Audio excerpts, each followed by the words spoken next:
Greetings. Okay, so I had been waiting to have more energy to do this because I actually originally thought that I was going to read all the way through the end of the chapter, and I've just found that too daunting.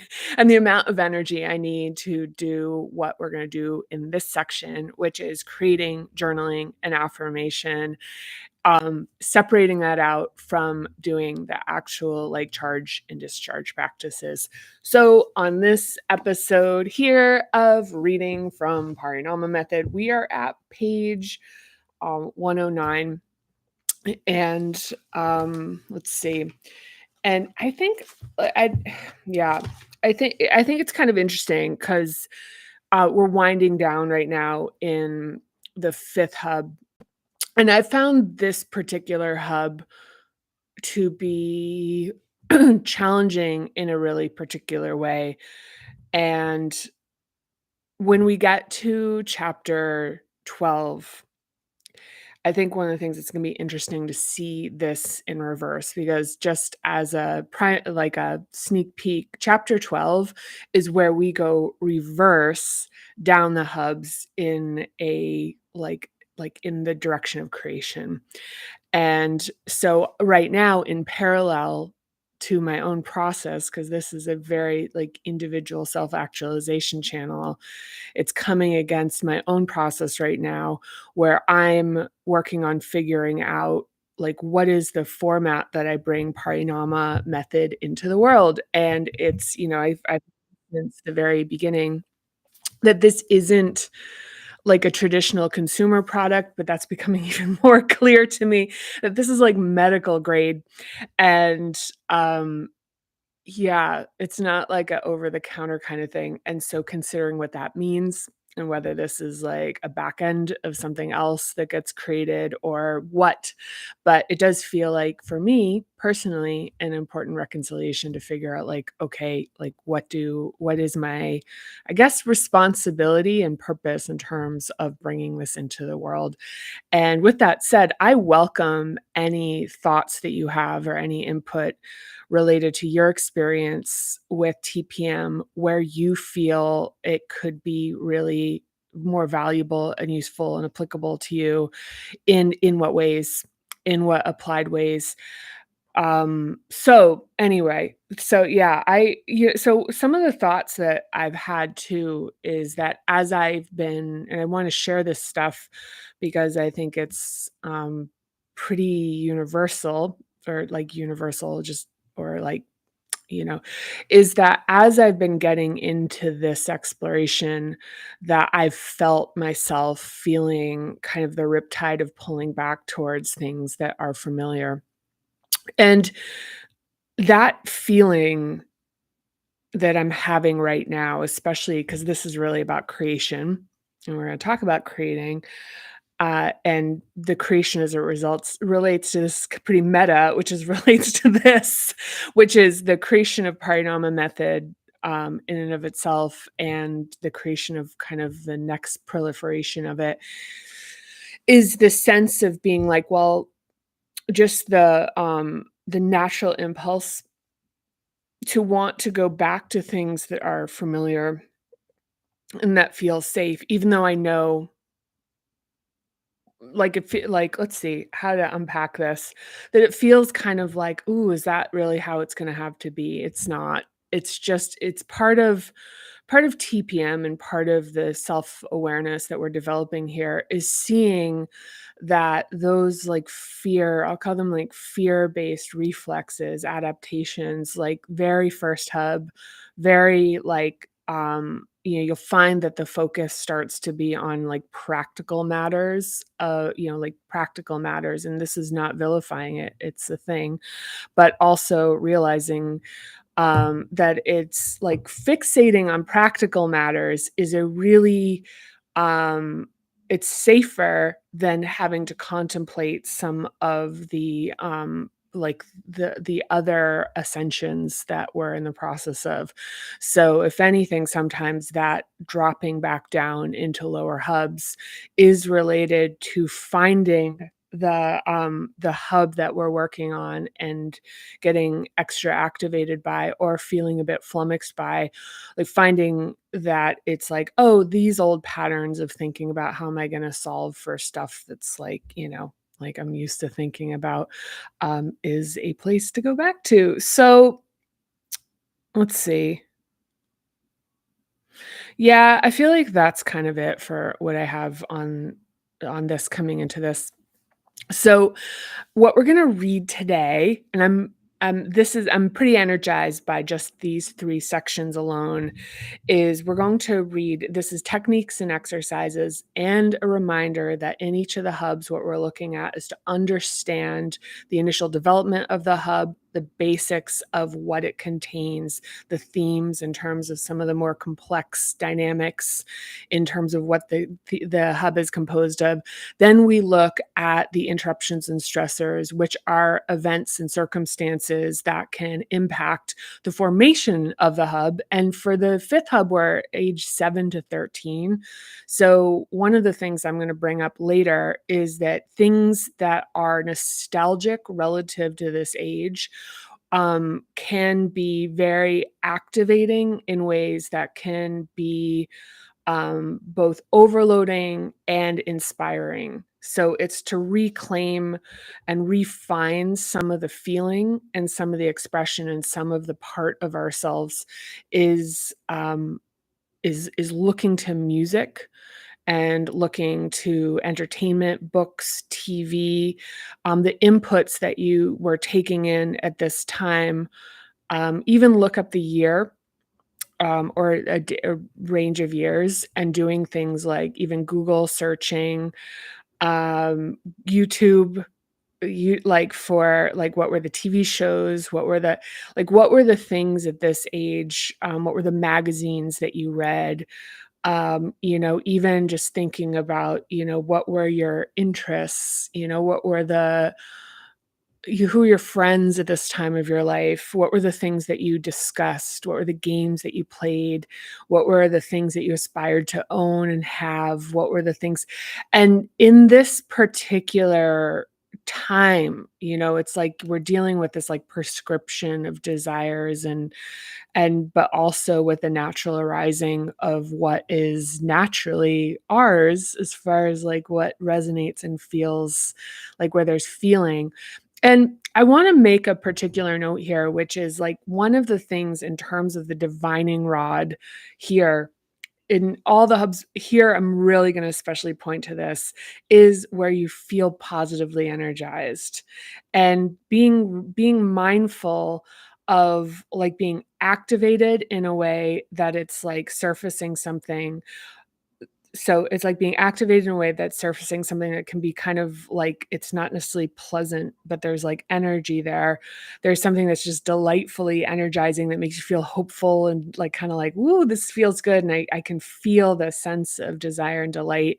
And, one of the things I think that we look for is that in when we're searching out a sense of like this particular sense is a sense of being like, sort of like feeling good in the moment and optimistic for the future. These are like so those 2 qualities is like kind of pinning down this sensibility. But the thing that we want to be mindful of here is um when we can feel that we're consuming things that are making us kind of like stare at them. And I mean um like entertainment, as and I'll specifically talk to social media on this one because it's a really good sort of thing, good, like, very micro, macro applicable thing is the things that just make us feel like shit about ourselves. Not necessarily like avoiding bad feelings, but there's a very specific feeling about something that's just like, "Boo." Like, you look at it and it's like looking at, whether it's like certain people, the way they look, if that makes you feel bad about yourself, the way people are living, if it's like really discouraging. I don't mean turning away from realities that are unpleasant because I think that actually it's like activating. There's energy, like see, like looking, and this is kind of I'm not describing this very well, so I'm just probably gonna stop talking about this momentarily. But it's something where it's like when you can feel, it's not that it's like bad news, it's just that you can feel that it does something to you, that it takes more than it's giving. So you're consuming something that's like draining. And so paying attention to that. And so in this hub, we're talking about creating. And so before we get into the reading,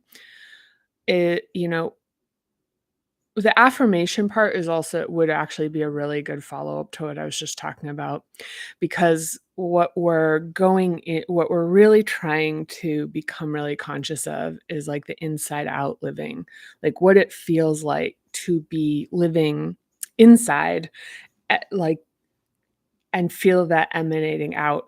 So it's like what we're consuming, how that, I don't know why my nose is so itchy right now. It's probably like a tell something, right? Like from Janine Driver's things about body language. Oh my gosh. But like one of the things is actively cultivating our inner state so that we can be not in denial. So this is another thing where we're not just like everything's great, because that's actually not an inner positive cultivated state. Like that everything's wonderful and like shiny, happy people stuff is usually there's like a well of despair within people, like, and there's a difference. You can feel the charisma of somebody that's emanating from within versus somebody that's like emanating from like being pleasant and non-threatening in a way that is just like pleasant, and like it's non-threatening versus joyful, which is the whole thing. So part of, yeah, okay, I don't know. I think I'm going to stop talking about this. But the one thing I'm going to say is we are creating, our life is a creation. And so this is something about like every, and we'll talk more about this in the, it's, I think in the seventh hub, we get into this when we're talking about thinking, but everything that's arising from you and every reaction and that you're having with the world is a creation. You're creating. Your life is a creation. Your feelings are arising. They're being like like there's this feeling of, instead like that creation exists as this very like specific thing where it's like if you're, there's certain activities, but when you look at that, your life is a creation, and part of that creation is the processing of it, of the experiencing of it, of the allowing of it, the seeing of it, the like, the seeking to understand it. So when in this particular hub, where we're really looking, we're as we're starting to get into like next will be in sixth and seventh with like vision and then understanding and thought, is looking at our life in this very particular way where we're honoring this aspect of our life as a creation. Our life is a creation. Okay, so I'm going to read. Creating is the header.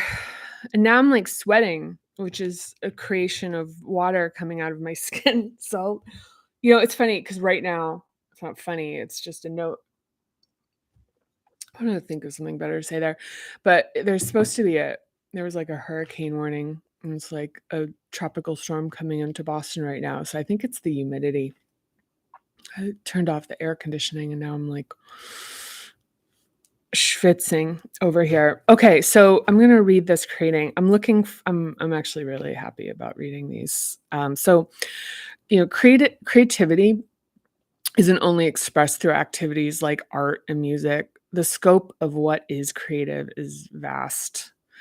It's all the work you do with your hands and your voice, such as gardening, woodworking, car restoration, repair, home decorating, interior design, fixing things around the house, landscaping, cooking, crafting, telling a story, or singing in church. Technologist and author Kevin Ashton asserts in his book How to Fly a Horse: The Secret History of Creation, Innovation, and Discovery, or their book, I don't know what their pronouns are, that creation is at the very core of what it means to be human. He writes, What makes our species different and dominant in innovation. What is special about us is not the size of our brains, speech, or the mere fact that we use tools. It is that each of us is in our own way driven to make things better. We occupy the evolutionary niche of new. The niche of new is not the property of a privileged few. It is what makes humans human. Anything you do that creates and builds the world you want to live in and that communicates your values and perspective expresses your unique self and is an act of creation. I'm going to pull this book forward. I liked it a lot. Recommend. So it's How to Fly a Horse, The Secret History of Creation, Innovation, Discovery. By the way, I used to share a wall with Kevin Ashton when we were both executives at the same company. But the book is really it's a really beautiful exploration of, it's really great storytelling.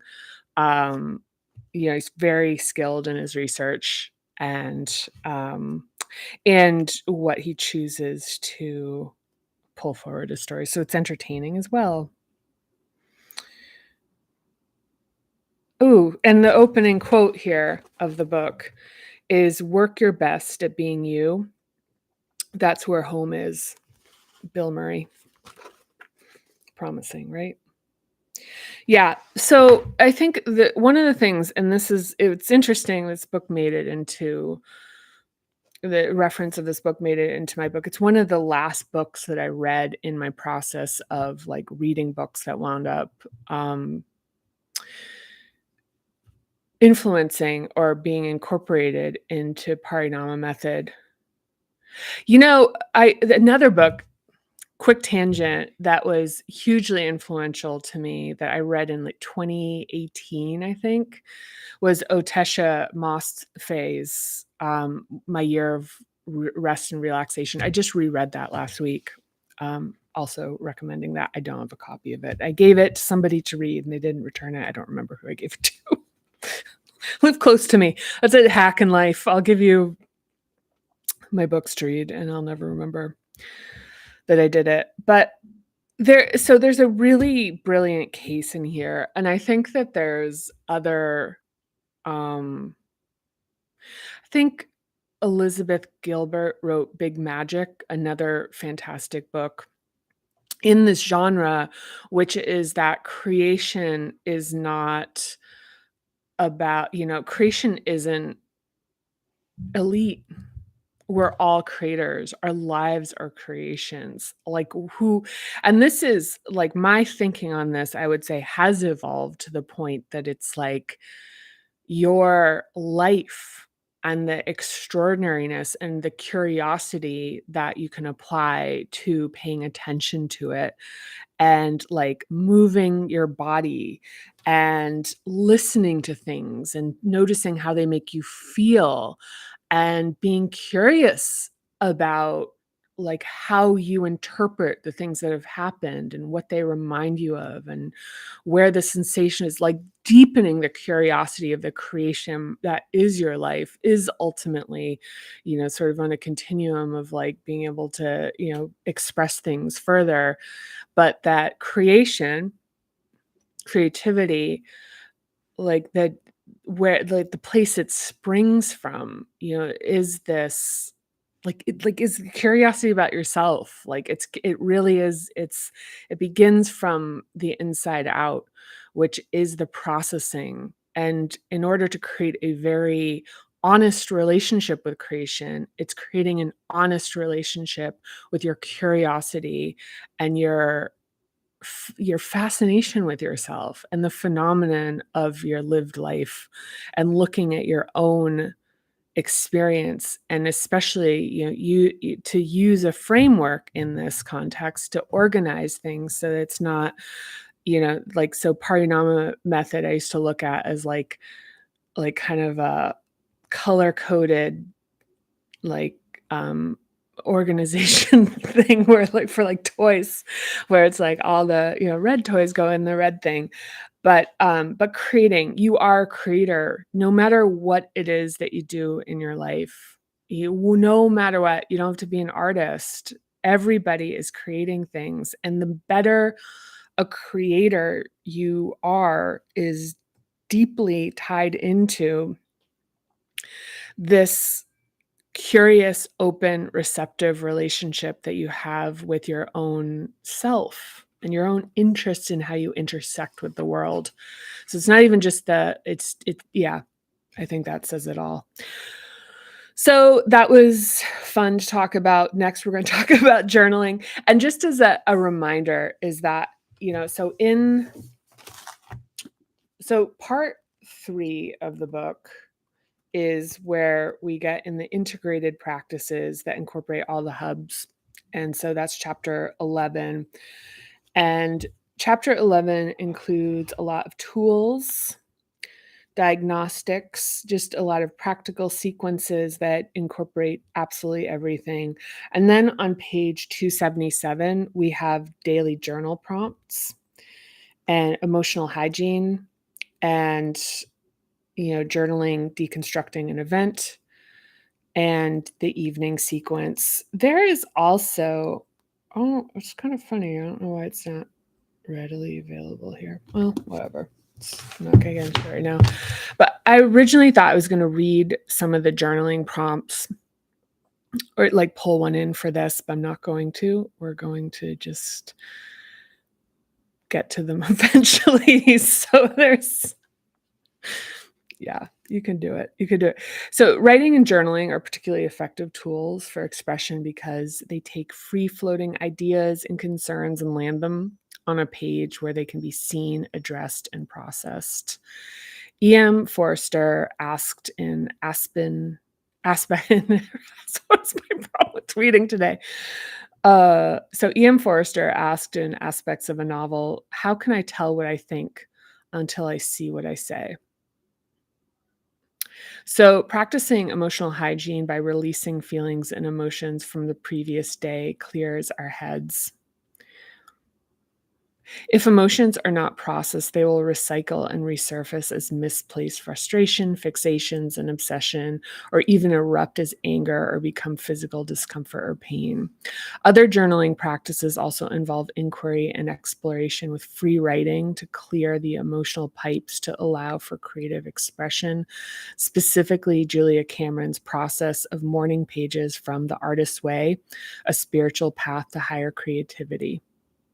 And then also there's a note to look at chapter 11 for more journaling practices. Yeah, I've noticed that The Artist's Way is like making a resurgence. It's like 30 plus years old. And I remember, in my travels as a backpacker in my 20s, that was a hot book that would, was like The Artist's Way and The Alchemist were two like must-haves for someone who is in a process of seeking out the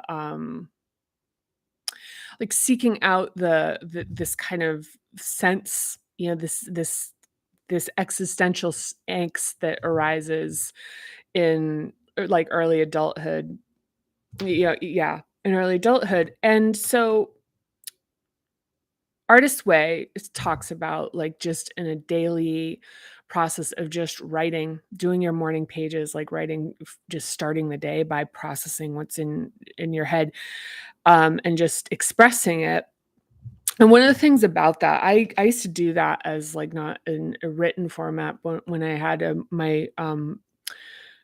my first experience with this was in my Ashtanga yoga practice in terms of a consistent practice of seeing it's like, oh, it's really interesting to watch when you clear space for things to arise, for them to process out, and how much more effective because it kind of clears the plate and then entering the day with like a new like a blank canvas in a sense. Like that was something that was like increased my capacity tremendously to be able to do things like make more money, be able to be more receptive to love, have more power because I wasn't like held back by all these kind of older Klingons from the past days and weeks. So there's that.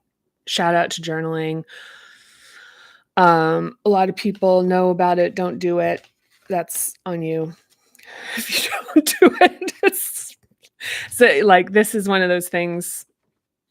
Find a way, find a way. Like, one thing is, I think that I've said this before, that journaling, people feel very self-conscious in the process because they think they're gonna have to read it in the future. So, destroying a journal is, a great way to just, like, end that self-consciousness, and be able to process. There's just so one of the things about journaling and writing is that most of the time, the repetitive thought thing is the first thought in a process. And it just because our brains, how they work, kind of will tend to get stuck on the first problem. It's like the first problem is, I can't believe the situation. I can't believe the situation. I can't believe the situation. I can't believe the situation. And it's like, well, and the thing about the situation is the thing about the situation, the thing.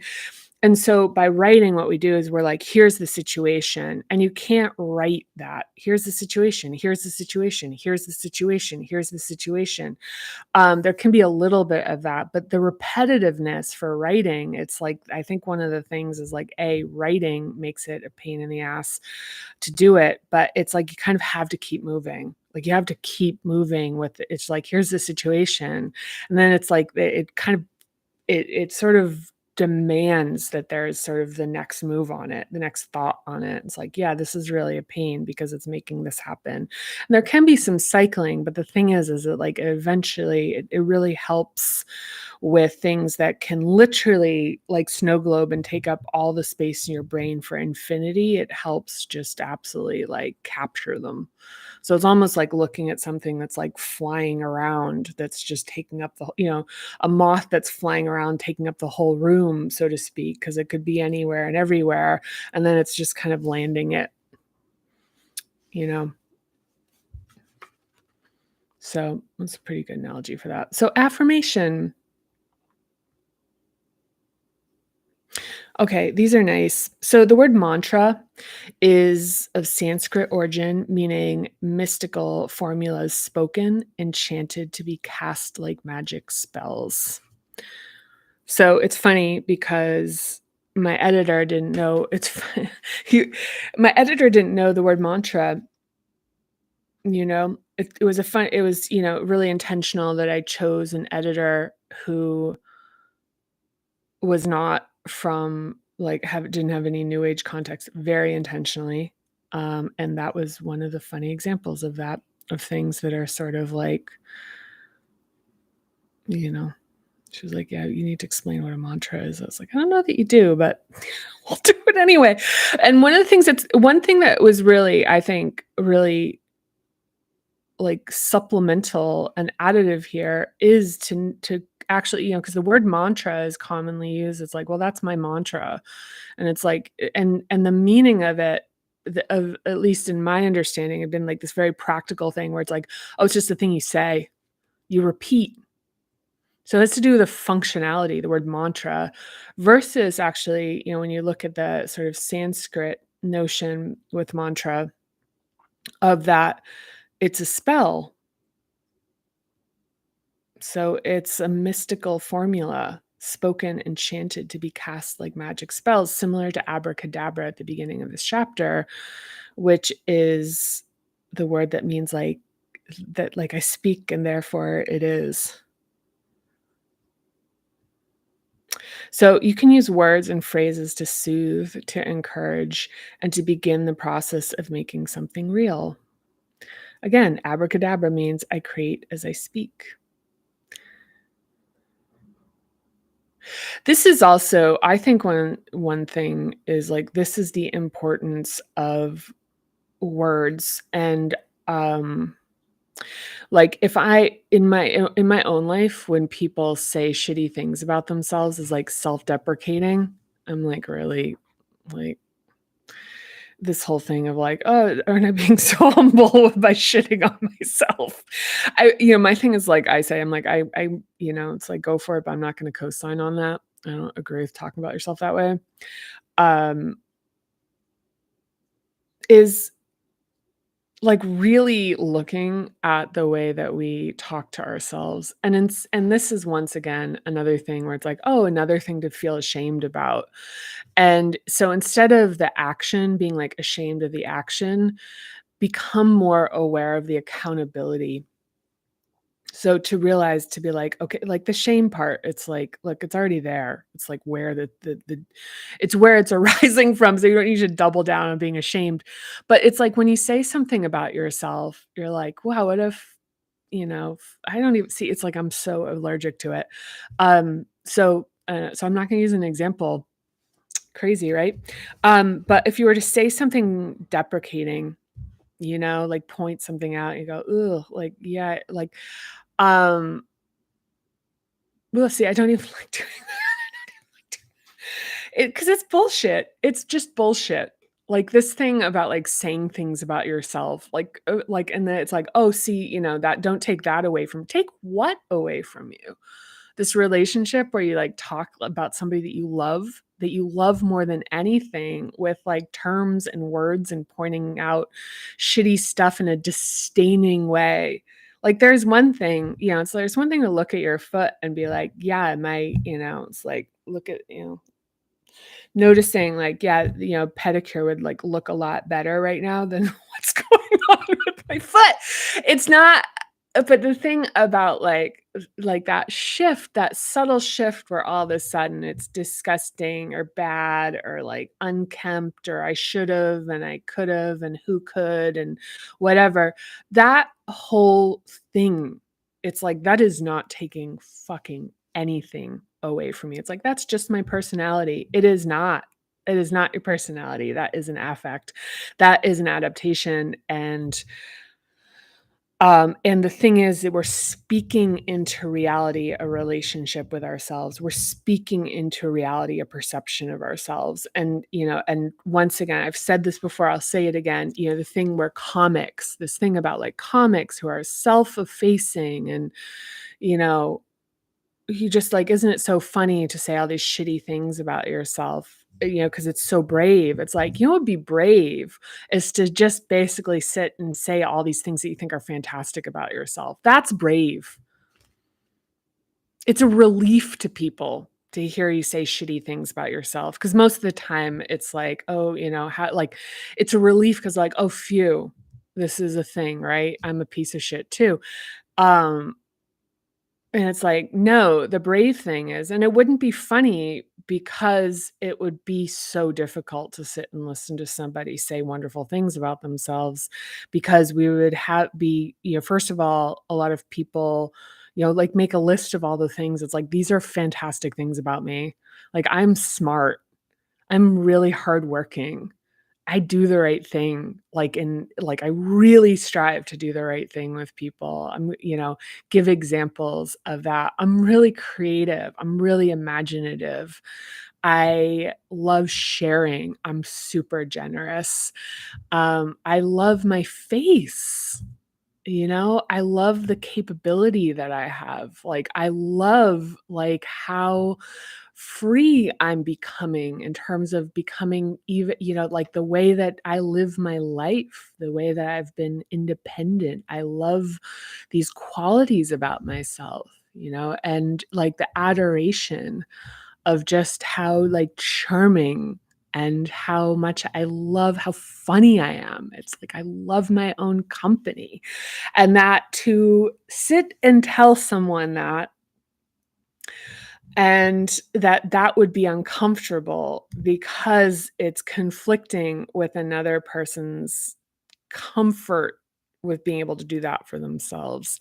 And so this is calling that out. So you can sit and do affirmations all day long and say, I'm good, I'm wonderful, and God darn it, people like me. But if the default, and we already talked about, like, you need like 5 positive words for 1 negative, or, it's like 1 to 3 or 1 to 5, depending on, like who, like there's different schools of thought on it, but it's like if your default is like being like self-effacing is hilarious, And, like, it's so funny that I point out all these shitty things about myself. It doesn't matter. Don't say like, affirmations are based aren't gonna put a dent in that. So, looking at the magic of the words that you use, and even be honest about the magic of recognizing the feeling of saying wonderful things about yourself, and that's recognized is like, there's something in you that will react to it. I'll start with react, and then, and, like, pay attention to that reaction. Journal on that. Make a list. Here's a journaling prompt. Make a list of 10 things about yourself that you cherish, you adore, you admire, you love being with, um, that are just the wonderful things about you. You know, how I love how good I am at taking care of my cat. I love how much I care about people. I love how I connect with people because I care about myself. Keep going, keep going. And then journal, it's like, how does that feel? Like, why is that hard? How could it be easy? What would make this easy? Do I believe it's correct that this should be hard? Do I consider it to be humility to only focus on negative things about myself? What is the virtue? What is the virtue that I believe exists? And who am I being loyal to? Who am I keeping comfortable by maintaining a negative monologue or emphasizing negative things that I think about myself? This is a good one. This is a good one. Okay, so affirmations set the process in motion by strengthening an idea with sound and specificity, coaxing a new belief into our subconscious. Writing them reportedly is good, saying them out loud is great, and recording them and listening to them is excellent. Listening, hear yourself say it. Hear yourself say it. You are extraordinary in this very particular way. And back to the thing of creating, I'm going to reread the thing. What makes our species different and dominant is innovation. What is special about us is not the size of our brains, speech, or the mere fact that we use tools. It is that each of us is in our own way driven to make things better in your own way. There is a way. There is a way. There's something that you see and you go, "Ooh, let's do it this way. Let's do it this way." That is your humanity. That is this brilliance in terms of, like, the flowering of your creations, to see something and want to create it, to expand in the expression of what is and how things are. So, listen to yourself, listen to yourself, listen to yourself, record it. We're talking a lot. We did another exercise, tone awareness. Listen to yourself, listen to yourself. So to turbocharge this practice, add a time frame with words like now. Okay, so we're going to do these by hubs, and that is going to be it for today. So first hub, my body deserves to take up space. I trust my body. I know my limits and uphold them. So you can say, like, my body deserves to take up space now. I trust my body now. I know my limits and uphold them now.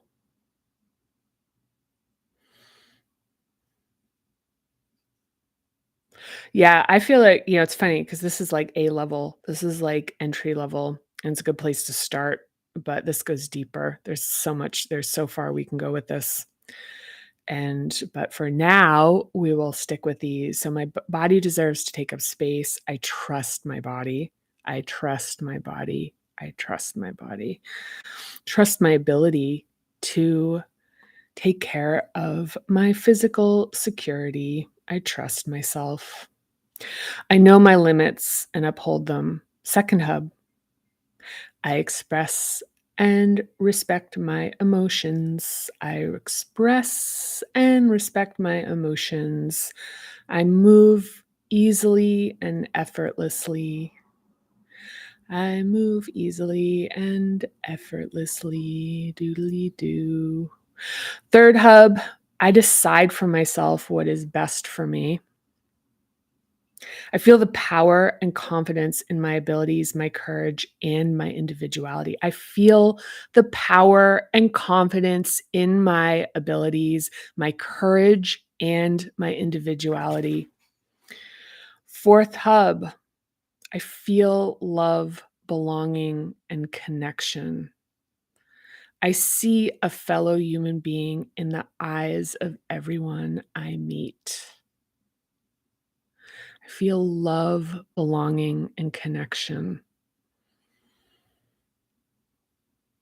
I feel love, belonging, connection. I see a fellow human being in the eyes of everyone I meet.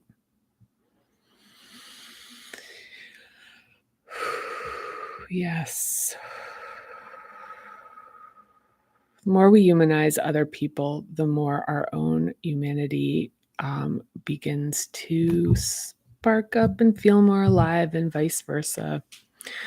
Vice versa. Fifth hub, now and forever, my truth is mine and deserves respect. Now and forever, my truth is mine and deserves respect. Now and forever, my truth and integrity are important. Now and forever, my truth and integrity are important. And I will tell you that one of the things that happens is it gets a lot harder to tolerate bullshit when the fifth hub is open, expanded. um, yeah, I will say that one of the things that for me is that older relationships that I have, I'm having a harder time that I've like held.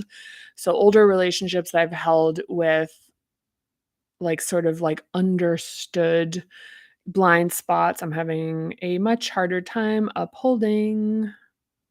It's like aching in me. And this is one of the things as far as integrity, which is like to express it actually alleviates and it evolves the situation into its newest iteration, which sometimes can be tension and feeling bad about what was said or whatever, whatever, whatever. But it's breaking through, repeating.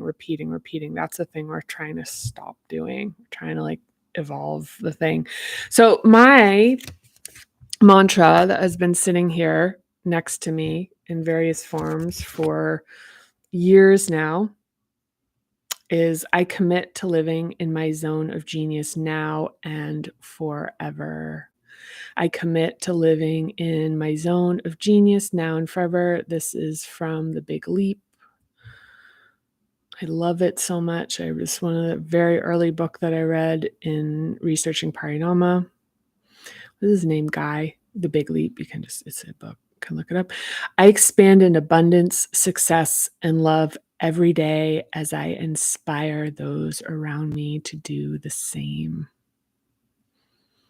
I commit to living in my zone of genius now and forever, and I expand in abundance, success, and love every day as I inspire those around me to do the same. I love you.